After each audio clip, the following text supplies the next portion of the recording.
সুপ্রিয় দর্শক, ABC learning Dhaka এর পক্ষ থেকে সবাইকে জানাচ্ছি স্বাগতম। আমরা বিগত পর্বে গণনা করেছিলাম বেতন খাতে কীভাবে আয়কর নির্ণয় করা হয়। তারই ধারাবাহিকতায় আজকে আমরা দেখব যে গৃহ সম্পত্তি খাতে আয় হলে কিভাবে আয়কর নির্ণয় করা হয়। তাহলে আজকে আমরা দেখব গৃহ সম্পত্তি এবং বেতন যদি উভয় খাতে আয় থাকে কীভাবে আয়কর করা যায়।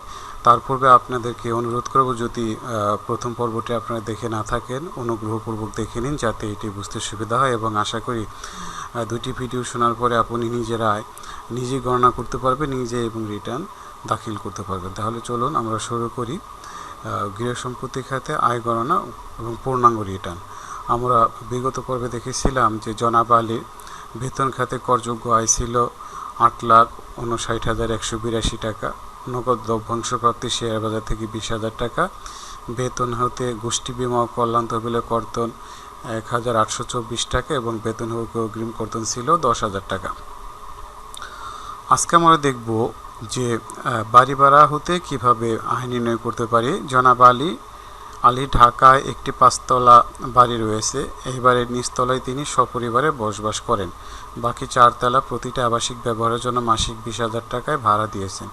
সংশ্লিষ্ট আয় বছরে পৌরকর বাবদ 20,000 টাকা, ভূমি খাজনা বাবদ 1,000 টাকা, 10,000 টাকা বিমা প্রিমিয়াম এবং গৃহ সম্পত্তি নির্মাণ ঋণের ব্যাংক সুদ 30,000 টাকা পরিশোধ করেছেন। উক্ত বছরে 1 মাসের জন্য 5ম তলা খালি ছিল। গৃহ সম্পত্তির মূল্য 2 কোটি টাকা, যা পূর্ববর্তী বছর আয়কর রিটার্নে দেখানো হয়েছে। উক্ত গৃহ সম্পত্তি নির্মাণে তিনি 50 লক্ষ টাকা ব্যাংক ঋণ গ্রহণ করেন এবং বিগত বছর শেষে নিট সম্পত্তি প্রদর্শিত হয়েছে 2,28,85,608 টাকা।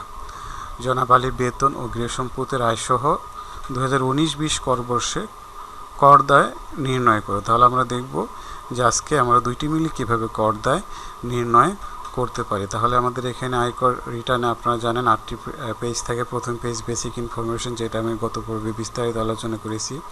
পেজ 2তে ছিল ইনকাম ফ্রম স্যালারি, যেটা আমাদের 8,59,182 টাকা আমরা গত পর্বে গণনা করেছি। আজকে আমরা গণনা করব ইনকাম ফ্রম হাউস প্রপার্টি, সেটা আমাদের কত টাকা হয় সেটা আমরা দেখব।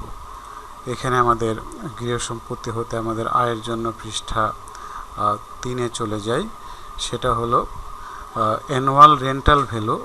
এখানে একটু বিষয় উল্লেখ যে 5তলা বাড়ির মধ্যে যেহেতু তিনি নিচতলায় থাকেন, তাহলে বাকি 4টা ফ্লোর ভাড়া দিয়েছেন। 4টা ফ্লোরে প্রতি ফ্লোরে 20,000 টাকা, 4 × 12 মাস, তাহলে হচ্ছে 9,60,000 টাকা। আর খরচ যেগুলো হবে রিপেয়ার, মেনটেনেন্স, মিউনিসিপ্যাল ট্যাক্স, এগুলো সবগুলো হারাহারিভাবে, অর্থাৎ 4টা ফ্লোরের জন্য যে খরচ সেভাবে ভাগ করে দিতে হবে। তাহলে রিপেয়ার অ্যান্ড কালেকশন খরচ, এটা বলা আছে আইনে, যদি আবাসিক ব্যবহারের জন্য হয় তাহলে ভাড়া যে প্রাপ্তি তার 25% হবে এবং বাণিজ্যিক হলে সেটা 30% হয়। তাহলে যেহেতু এটা আবাসিক কাজে ব্যবহার হচ্ছে সেজন্য এটা 25%, 2,40,000 টাকা। মিউনিসিপ্যাল লোকাল ট্যাক্স, এটা আমাদের যেহেতু 5টা ফ্লোরের জন্য 20,000 টাকা, তাহলে 4টা ফ্লোরের জন্য 16,000 টাকা। ল্যান্ড রেভিনিউ 5টা ফ্লোরের জন্য 1,000 টাকা, তাহলে 4টা ফ্লোরের জন্য 8,000 টাকা। ব্যাংক লোন বা ব্যাংক ইন্টারেস্ট যেটা ছিল ব্যাংক লোনের উপর 30,000 টাকা, তার উপরে 24,000 টাকা, এবং ইন্স্যুরেন্স প্রিমিয়াম 10,000 টাকা ছিল, তার উপরে 8,000 টাকা। তাহলে আমরা আবার দেখে নিই জিনিসগুলো আমাদের, তাহলে 20,000 টাকা এই সবগুলো আমাদের এখানে কাভার হয়ে গেছে। আমি একটু মার্ক করে রাখি যেটা আমাদের হয়ে গেছে। এরপরে আছে আমাদের অন্যান্য তথ্যগুলির মধ্যে আছে আমাদের গৃহ সম্পত্তি 2 কোটি টাকা, এটা আমরা একটু পরে আসছি। তাহলে আমরা মোট ট্যাক্স এক্সেমটেড আমাদের খরচ হচ্ছে 3,08,800 টাকা। তাহলে 9,60,000 থেকে 3,08,800 টাকা বাদ দিলে 6,51,200 টাকা, এটা আমাদের ইনকাম ফ্রম হাউস প্রপার্টিতে আমরা যোগ করে দেব। সেটা হলো ইনকাম ফ্রম হাউস প্রপার্টি। আমি এটাকে যদি লিঙ্ক করে দেই তাহলে ফিগারটা আমাদের এখানে চলে আসবে। তাহলে মোট আমার ট্যাক্সেবল ইনকাম হচ্ছে 15,10,382 টাকা। এই 15,10,382 টাকার উপর আমাদের ট্যাক্স হচ্ছে 1,87,076 টাকা। কীভাবে হয় আমরা যদি ট্যাক্স ক্যালকুলেশনটা দেখি তাহলে এখানে দেয়া আছে 15,10,382, যেটা আমাদের পেজ 2তে ছিল 15,10,382 সেটা আমরা লেভেল কোনটা পড়ছে 1 2 3 4 4 নম্বর লেভেল, 3 নম্বর লেভেল অতিক্রম করে 4 নম্বরে পড়েছে। অর্থাৎ আমরা এটা যদি ক্যালকুলেট করি তাহলে আপনাদের আবার দেখিয়ে দিচ্ছে। আমরা কিউমুলেটিভ ট্যাক্স 1,15,000 টাকা যোগ যেটা অবশিষ্ট থাকবে 15,10,382 মাইনাস 11,50,000 যেটা হবে তার উপরে আমাদের কত পার্সেন্ট হবে 20%, তাহলে 0.2, তাহলে মোট হচ্ছে আমাদের 1,87,076 টাকা, যেটা আমাদের ট্যাক্সেবল ইনকাম আমাদের ট্যাক্স দিতে হবে ইনকামের উপরে 1,87,076 টাকা। এখন আমাদের tax rebate on investment allowance সেটা আমাদের হচ্ছে 37,760 টাকা। কীভাবে হচ্ছে আমি এটি দেখিয়ে দিই।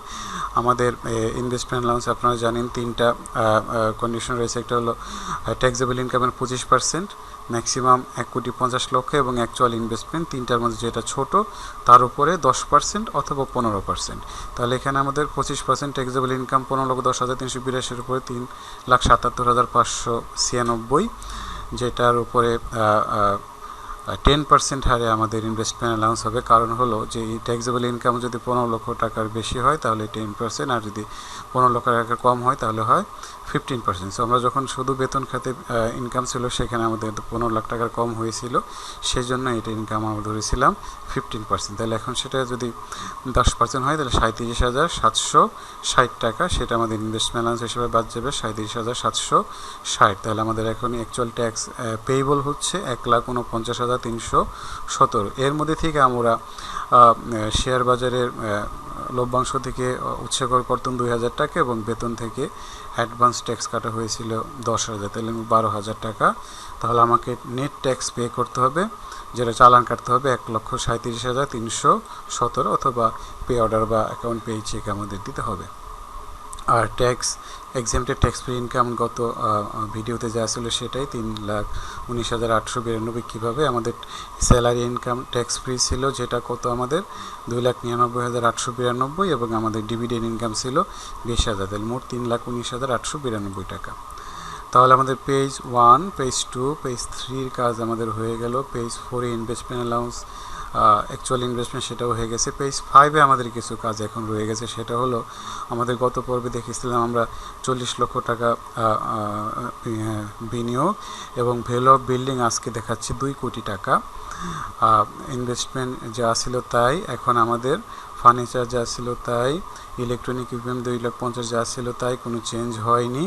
আমাদের নতুন করে এখানে যোগ হবে ব্যাংক লোন 50 লক্ষ টাকা, তাহলে টোটাল লায়াবিলিটি হচ্ছে আমাদের 50 লক্ষ টাকা। নেট ওয়েলথ 2,43,15,882 টাকা। আর আমাদের এখানে প্রিভিয়াস ইয়ারে আমাদের নেট ওয়েলথ ছিল, আমরা কত একটু দেখে নিই, এটা ছিল 2,28,85,608 টাকা। তাহলে 2,28,85,608 টাকা। তাহলে আমাদের সম্পদ এই বছর বৃদ্ধি পেল 14,30,274 টাকা। আর আমাদের গত বেতন খাতে পারিবারিক ব্যয় ছিল 4 লাখ টাকা, সেটা আমরা সেম রেখেছি সুবিধার্থে, এটা আপনি বাড়িয়ে কমিয়ে নিতে পারেন। তাহলে 4 লাখ টাকা হলে মোট আমার সম্পদের অ্যাক্রিশন যেটা হলো 18,30,274 টাকা। তাহলে এটা আমরা কীভাবে পেলাম? আমার সোর্স অফ ফান্ড কোথায়? আমার ট্যাক্সেবল ইনকাম রিটার্নে দেখানো আছে 15,10,382 টাকা। আমরা আবার একটু চেক করে নিই, 15,10,382 টাকা, এবং আমার ট্যাক্স এক্সামটেড ইনকাম 3,19,892 টাকা। একটু চেক করে নিই আমরা ঠিক আছে কিনা, 3,19,892 টাকা। তাহলে আমার মোট আমার ফান্ড হচ্ছে 18,30,274 টাকা। আমার বৃদ্ধিও 18,30,274 টাকা। ডিফারেন্স 15-16 পার্থক্য আমাদের 0। তার মানে কি আমাদের যে ট্যাক্স ক্যালকুলেশন করেছে আপাত দৃষ্টিতে আমরা বলতে পারি আমাদের কোনো ভুল হয়নি। আর যদি এখানে কোনো পার্থক্য হয় তাহলে অবশ্যই আপনি পুনরায় ক্যালকুলেট করে দেখতে হবে যে এটা আসলে আমার ভুল হলো কি না। সেজন্য আমরা আপাতত বলতে পারি যে আমাদের ক্যালকুলেশন কোনো সমস্যা হয়নি। পেজ 7 আমরা দেখব যে ইনভেস্টমেন্ট, এটা হলো ফ্যামিলি এক্সপেন্ডিচার, এটা আমরা আপনারা বসিয়ে নেবেন, এটা এভাবে রেখে দিয়েছি আমি 4 লক্ষ টাকা। আর পেজ 8-এ যেটা আমাদের রিটার্ন দেখাতে হবে, দেখা যাচ্ছে নিয়ম অফ দ্য এসএসসি, এখানে মিস্টার আলী অ্যাসেসমেন্ট ইয়ার 2019-20, মোট আমার রিটার্ন দেখানো আছে 15,10,382 টাকা। আমরা আবার একটু চেক করে নিই, 15,10,382 টাকা। এরপর আমার দেওয়া আছে গ্রস ওয়েলথ আমার আছে 2,93,15,882। একটু চেক করে নিই আমরা এটা ঠিক আছে কিনা। গ্রস ওয়েলথ 2,93,15,882 টাকা এবং আমার নেট ওয়েলথ হবে 2,43,15,882 টাকা, যেটা ঠিক আছে কিনা। 2,43,15,882 টাকা, 2,43,15,882। আবার একটু চেক করে নিই, 2,43,15,882 টাকা। হ্যাঁ ঠিক আছে। তাহলে আমাদের সিরিয়াল নাম্বার এগুলো ট্যাক্স অফিস দিয়ে দিবে। এটা হলো আমাদের পেজ 1 থেকে 8 পর্যন্ত হয়ে গেল। আর যেটা আমাদের ডকুমেন্টস হিসেবে প্রোভাইড করতে হবে সেটা হলো ক্যাশ শিডিউল, যেটা আমরা দেখি আমাদের ওপেনিং ক্যাশ ছিল 30 লক্ষ টাকা। আমরা বেতন খাতে যখন আলোচনা করেছিলাম দেখিয়েছিলাম। স্যালারি স্টেটমেন্ট আমাদের স্যালারি ছিল 10,94,682 টাকা। দেখি ঠিক আছে কি না আমাদের স্যালারি 10,94,682 টাকা, ঠিক আছে। আমার ডিভিডেন্ড ইনকাম ছিল আমার দুঃখিত 20,000 টাকা এবং হাউস প্রপার্টি ইনকাম 6,51,200 টাকা, যেটা আমরা ঠিক আছে কিনা একটু দেখে নেই। 6,51,200 টাকা। তাহলে আমার মোট ক্যাশ আমার বছরের শেষে এই বছরে প্রাপ্ত 17,65,882 টাকা। মোট টোটাল রিসিভ 47,65,882। সেখান থেকে আমার লাইফস্টাইল এক্সপেন্সেস বাদ দিলে আমার থাকতেছে 43,65,882 টাকা, যেটা আমাদের এখানে আমরা একটু চেক করে নিই। লিঙ্ক করা আছে, আমাদের মিলে যাওয়ার কথা। ক্যাশ শিডিউল আমাদের 43,65,882 টাকা। আর আপনি এনক্লোজার হিসেবে এখন দেখিয়ে দিবেন আপনি স্যালারি স্টেটমেন্ট, ব্যাংক স্টেটমেন্ট যদি প্রয়োজন হয়, share statement, house property statement যদি আপনার ভাড়া রিসিট থাকে সেটা আপনি দেখিয়ে দিতে পারেন, অথবা ভাড়ার জন্য যদি কোনো খাতা মেনটেন করেন সেটা আপনার ফটোকপি সংযুক্ত করে দিন। তো সুপ্রিয় দর্শকবৃন্দ, এই ছিল আমাদের স্যালারি এবং হাউস প্রপার্টি অর্থাৎ বেতন এবং গৃহ সম্পত্তি হতে আয় হতে কীভাবে আয়কর গণনা করা যায় এটা আমরা বিস্তারিত আলোচনা করলাম।